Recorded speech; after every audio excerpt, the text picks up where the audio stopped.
Greetings, this is Don Davis, and I wanted to talk through some vision ideas for the Good Life Research Network.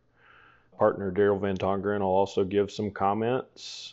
I've got a lot of preachers on my mom's side of the family, and one of the things they say is tell them what you're going to tell them, then tell them, and then tell them what you told them. So the big picture of what I want to focus on today is a puzzle. How is it that we could sell the John Templeton Foundation on that they have a pipeline problem, and it's not exactly the kind of problem that NSF and NIH used to invest K awards and career awards in, but there's a different kind of pipeline problem that has to do with wanting to promote interdisciplinary work that would make a real difference in the world. So they have a commitment to interdisciplinary work, but I'm not sure if they realize that they have a pipeline problem.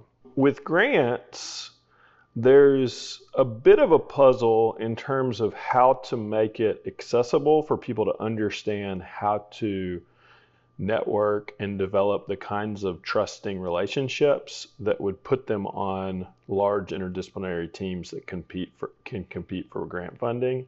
And so the problem isn't dissimilar from when you talk about gender issues in the workplace, in a field like construction or engineering.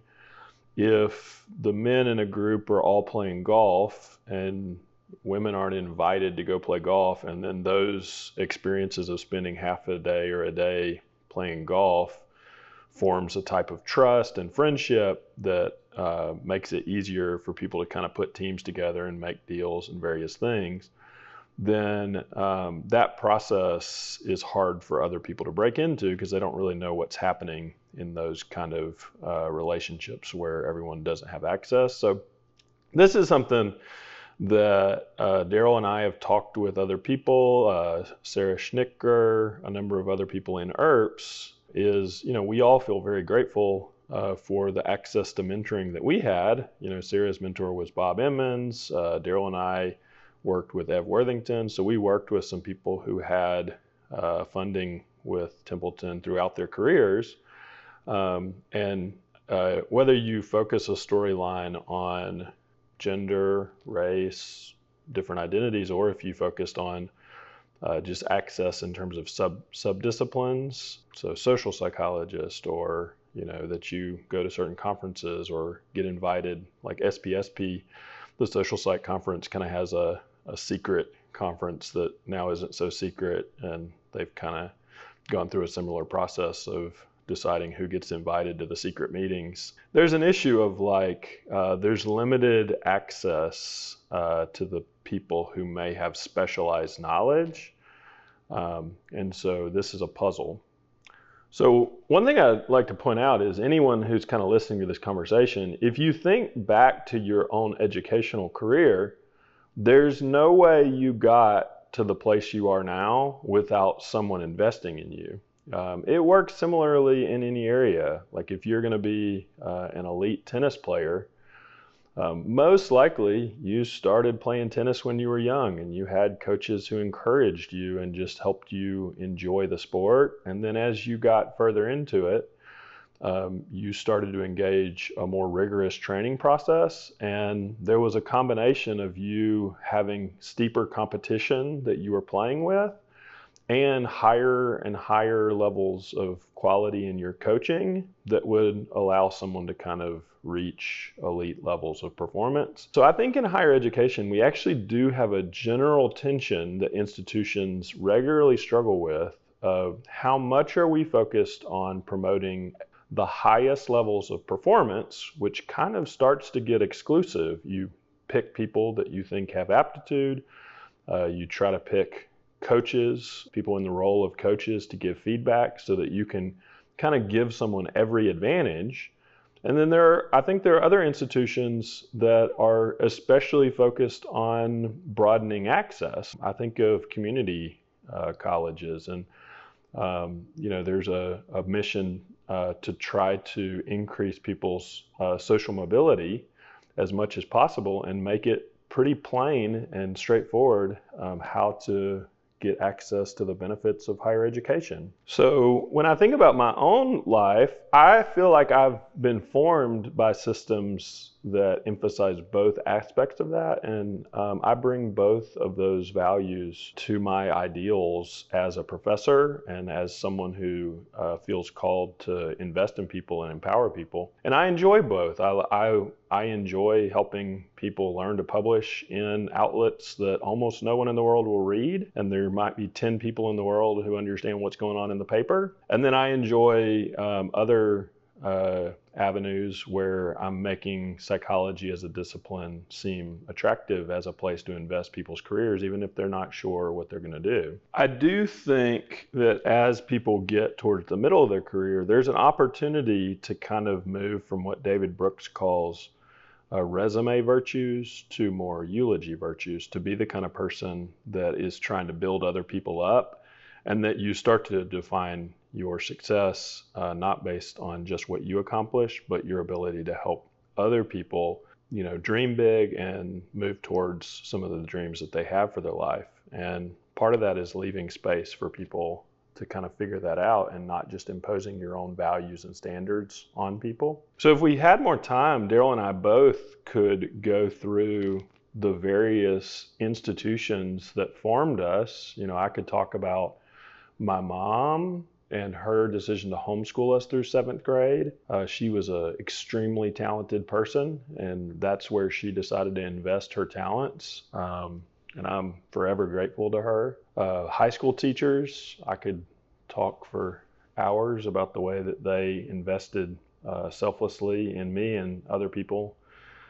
Coaches, when I went to Yale, it wasn't just the professors. The truth is I didn't have close relationships with some of the professors, but there were intermediary adults that helped me acculturate to what was going on at Yale. And there were the students.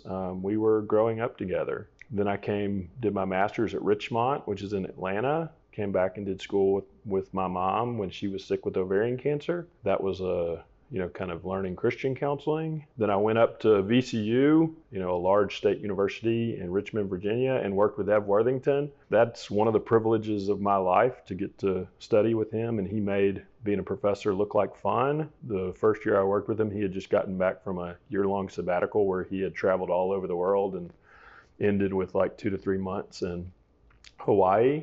I worked for my internship at Clemson University and had a training director that really shifted my perspective about racial issues and various diversity themes. Not because I agreed with everything that he said, but he had such a deep integrity that he just left a mark on my life. And I feel like I kind of bring him with me. I almost internalized his way of being. And then being at Georgia State, I feel like Georgia State kind of blends those two values that I described earlier. We're a Research One university and have world-class scholarship, but it's also an institution that has a long track record of increasing social mobility and has won national recognition for that purpose. So it feels like a good place to be and a good place to do work. So part of what Daryl and I were doing is we were thinking specifically we didn't earn the opportunities that we have as scholars. There were various things that happened in our training doing work in positive psychology and to some extent work in psych of religion, where people double bounced us, people sponsored us, they mentored us, they gave us opportunities.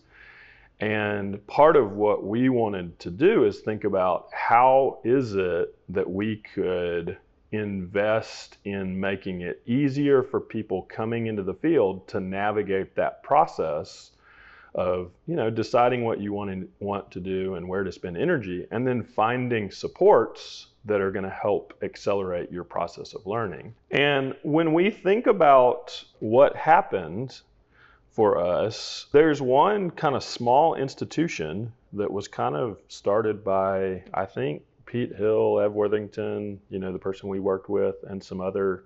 But they basically had a yearly meeting that would last for about a day or two. And it was a concentration of early career people being invited to join and listen in, and then more senior scholars investing and giving feedback to people that ended up generating really powerful networking effects. And we could talk about other groups that have been similar. We were involved in an intellectual humility grant that Peter Hill ran.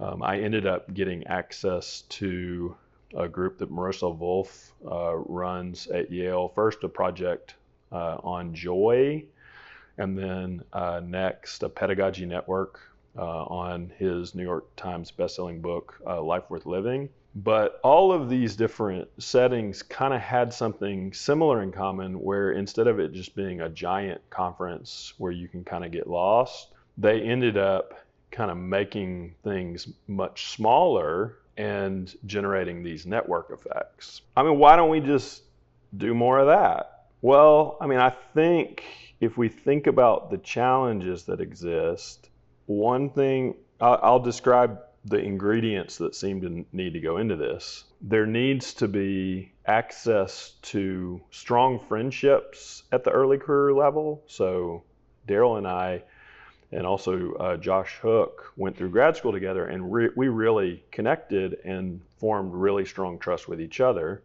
Then we had access to mentoring through places like ERPS, and our mentor kind of connecting us to other highly generative people who kind of helped us in the process. There's the cost of in-person time. So this meeting, even though it was only about 15 to 20 people traveling in from other places, it cost at least $30,000 per year. So not everybody has a $30,000 budget to run meetings. So that kind of shuts things down pretty quickly, right? And then there's the issue of there's not an infinite number of people that have elite expertise in the area of, like, for example, gratitude and Bob Emmons' work.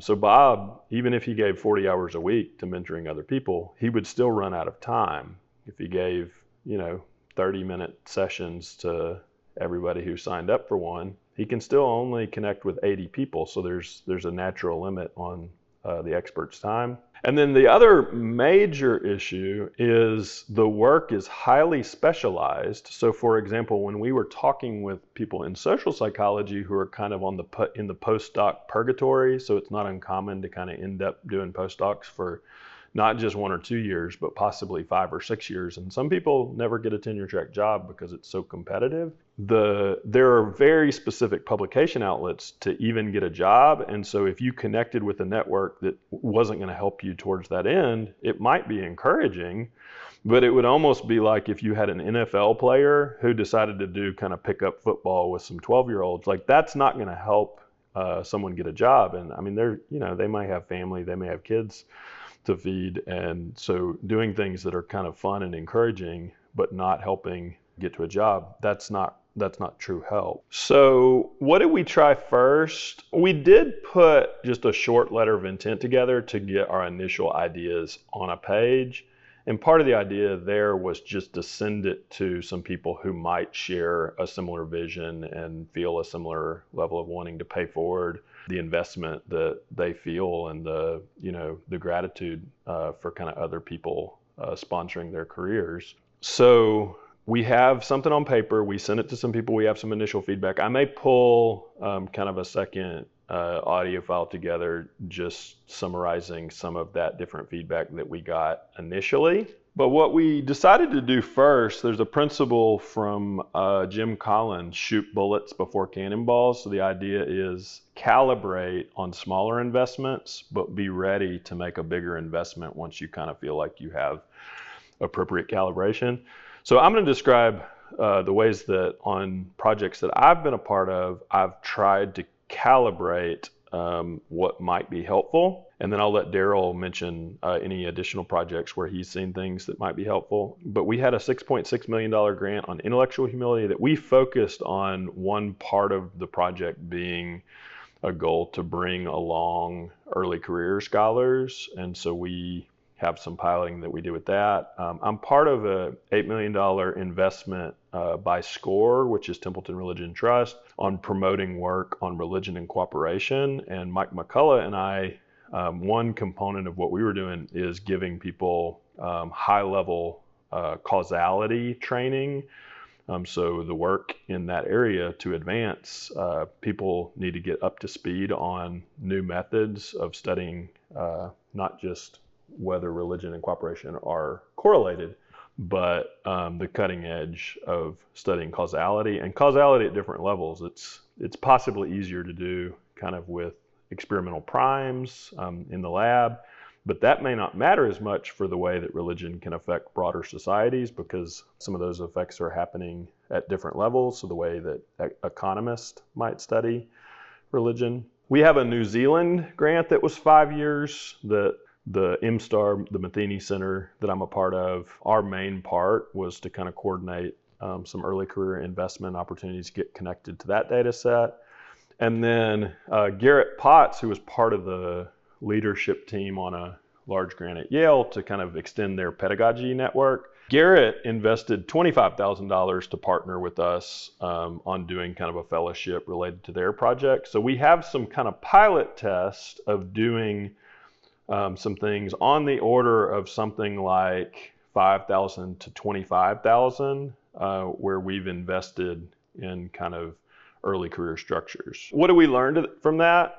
People love it. If you get groups of 5 to 10 people together and there's kind of a plan for letting them connect in person so that the friendships form, and then stay connected, perhaps quarterly with like an hourly call throughout the year, it doesn't cost $30,000 necessarily to help people form this kind of network.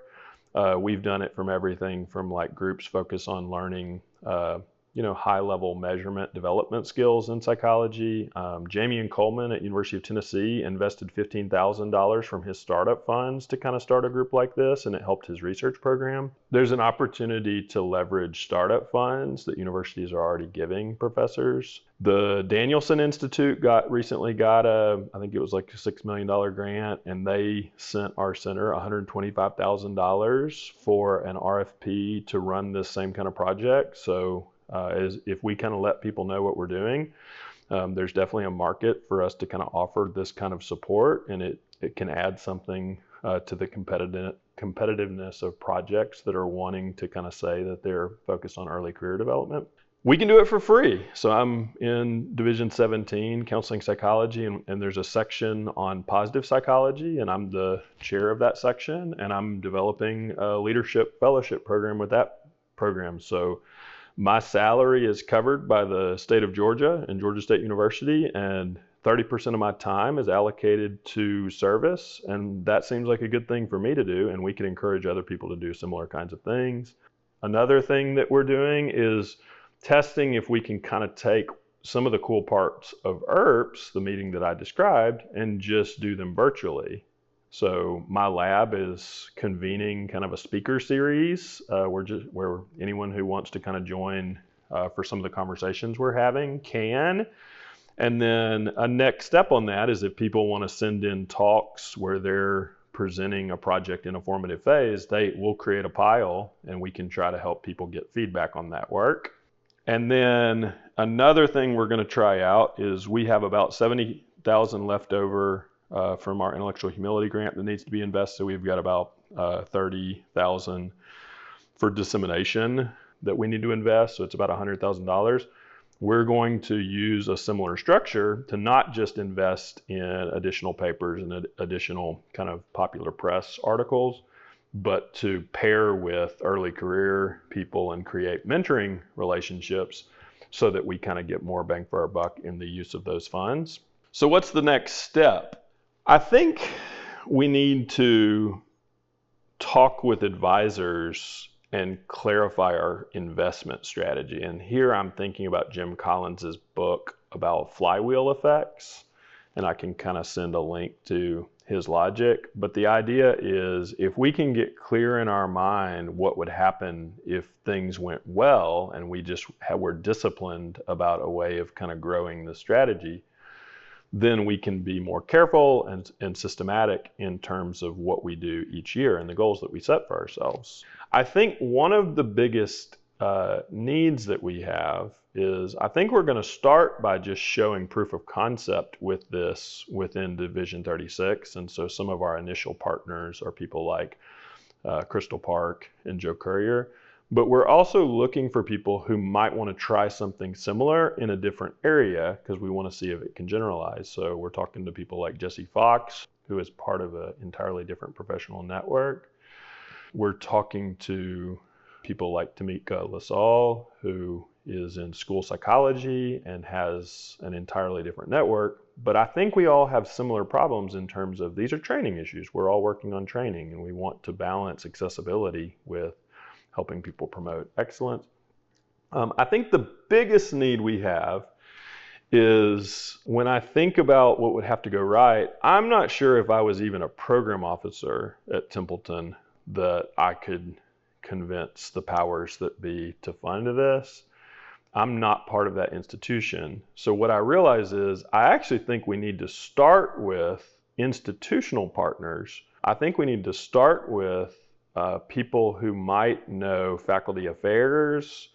What if you had a network of provosts who got together and said, hey, we have a shared problem. We can do more with what we're investing into the development of faculty.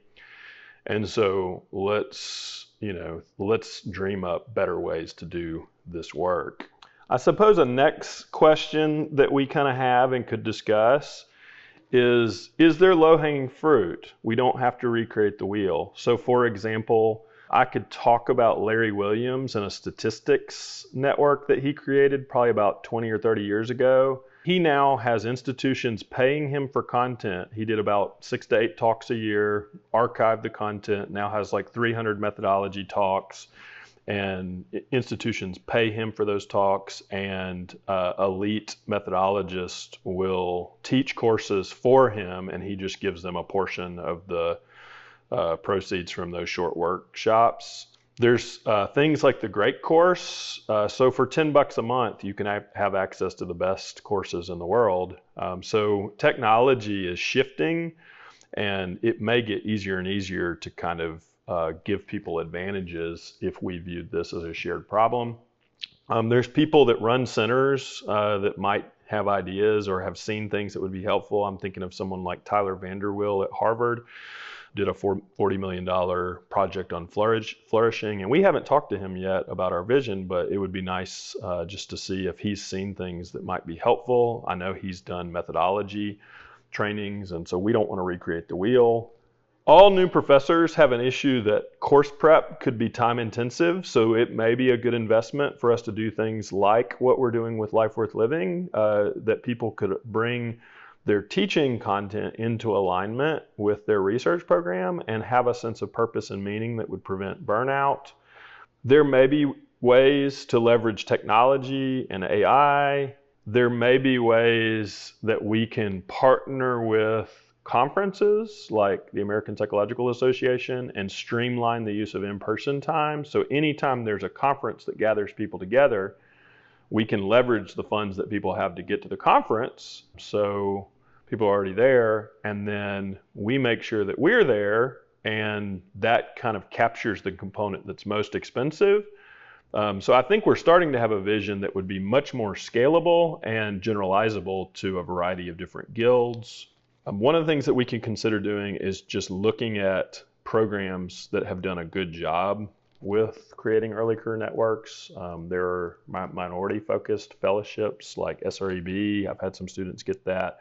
APA has some minority-focused fellowships, and so I'd like to learn from some of those programs. I'd like to talk to program officers at NIH and NSF. Justin Barrett at Blueprint 1543 had an idea of keeping retired faculty that do work in positive psychology or psychoreligion engaged with mentoring. I think that's a brilliant idea, because it's not like people's expertise goes away when they're 65 and they decide to retire. And there are probably some people who would want to stay connected in a generative way, but it's just not structured for them to do that. And then finally, I don't necessarily like all that's happening in the land related to conservative states renegotiating the norms around DEI in universities. But I do think there's an opportunity for us to ask the question, what would we do if we assume that this is a good opportunity? We could have a positive return on even bad luck.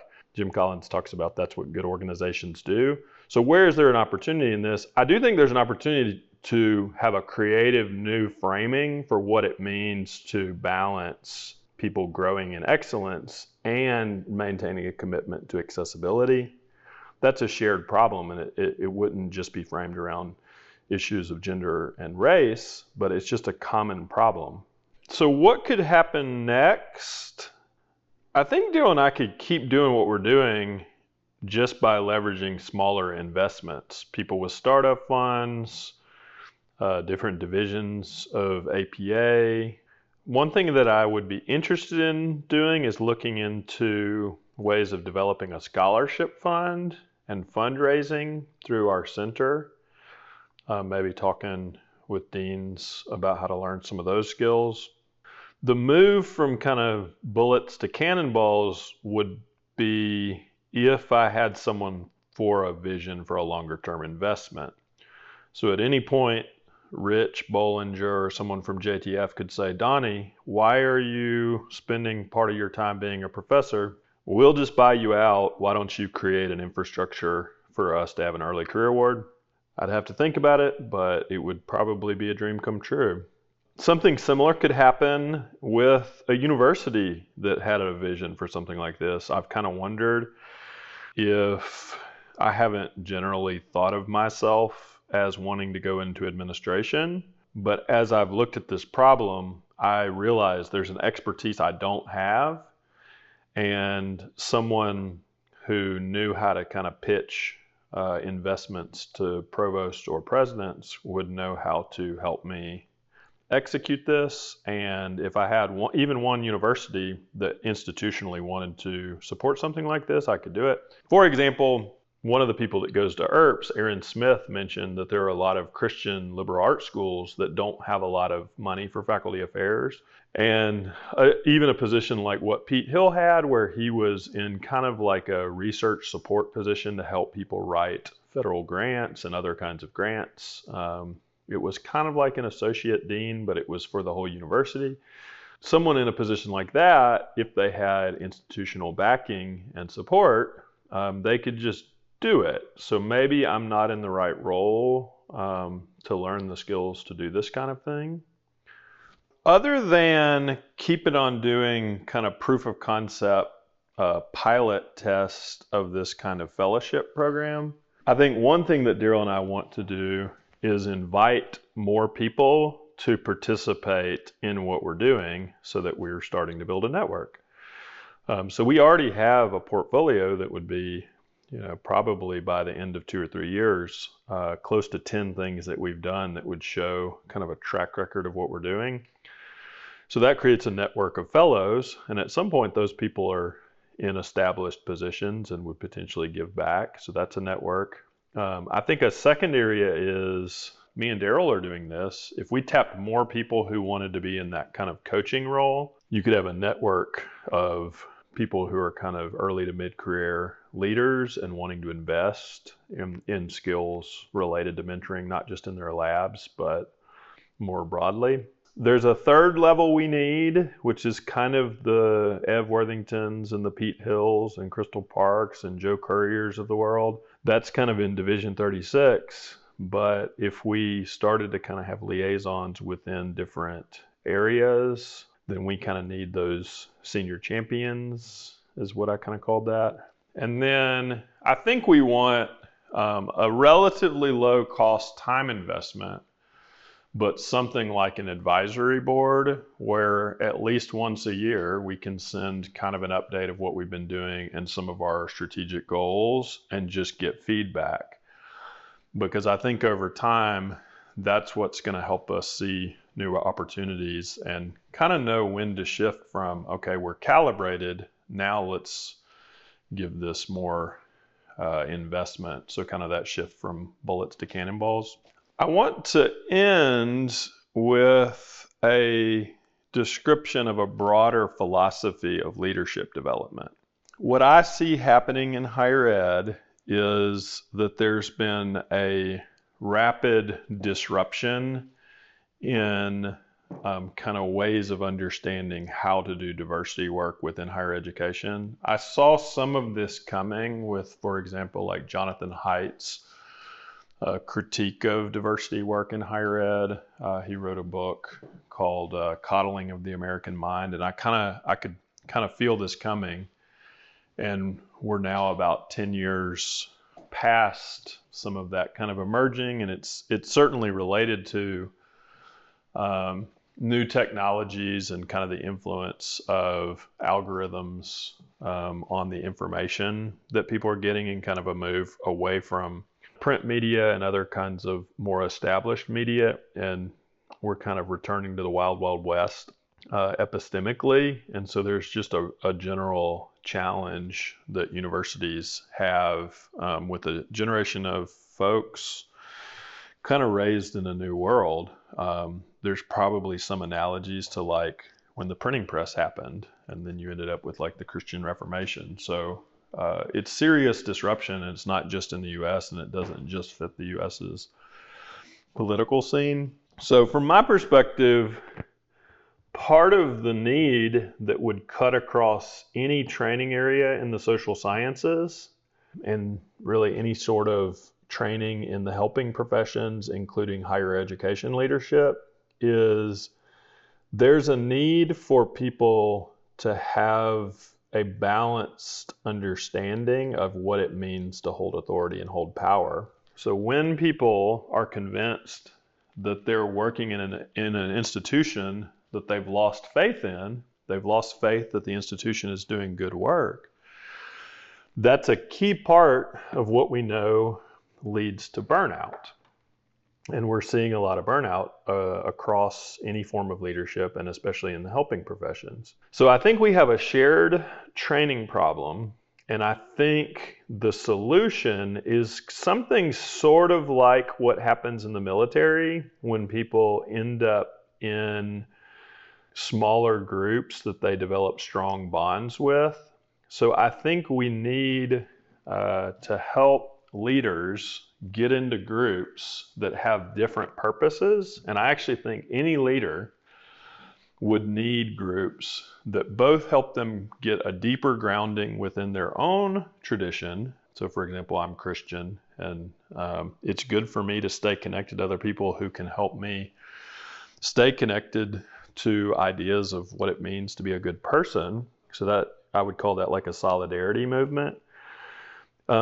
But then there's also a need to develop skills that would be more like if you were training to be an ambassador. So to connect with other people from different cultural traditions all around the world, show a certain respect towards whatever that group considers sacred, their highest ideals, and not have a stance of just fundamental hostility and viewing the other's worldview as evil, but a certain benevolence towards cultivating as much trust as possible and as much common ground as possible. And the reason why people need that capacity, and I don't think it's a surprise that this conversation within psychology might start with a group that's focused on religious diversity.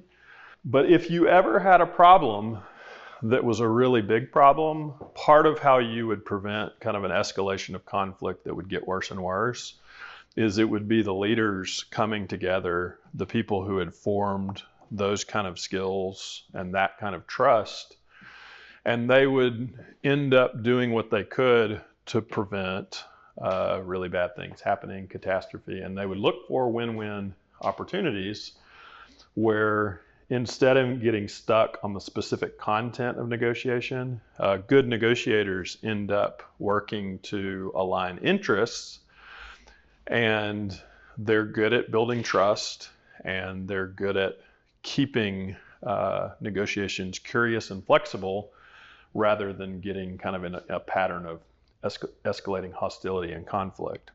So what would this look like in practical terms? I think it would involve connecting small groups of leaders with each other. And, Carlene's doing kind of a USG leadership program. It kind of seems similar to what I'm proposing in a certain way. You get people together, You give them a chance to develop friendships with each other. You give them a chance to exchange ideas. So for example, if I could put a group of 8 people together, I would pick a few people that have entirely different skill sets than me, different area of expertise. And I would ask them, like, what are your favorite books about leadership? I see this problem related to my profession not really knowing how to help people hold authority well. There's a general suspicion with authority and a cynicism. And then people are entrusted with authority. They're given power and they're at risk of abusing their power because they haven't really been prepared to hold that responsibility. So I know I've found 3 or 4 books. One is by Marissa Wolf called The Cost of Ambition. There's one called The Art of Gathering. I think it's Priya Parker. I think that the same formula that could help with pipeline networking could also be beneficial for training psychotherapists to deal with kind of a growing maturity across their careers. I think it's the same thing that would help people who are moving into different levels of authority within an institution. I think in some ways, this is probably going back to things that we know culturally, but we maybe have moved away from. I don't know that this is entirely new.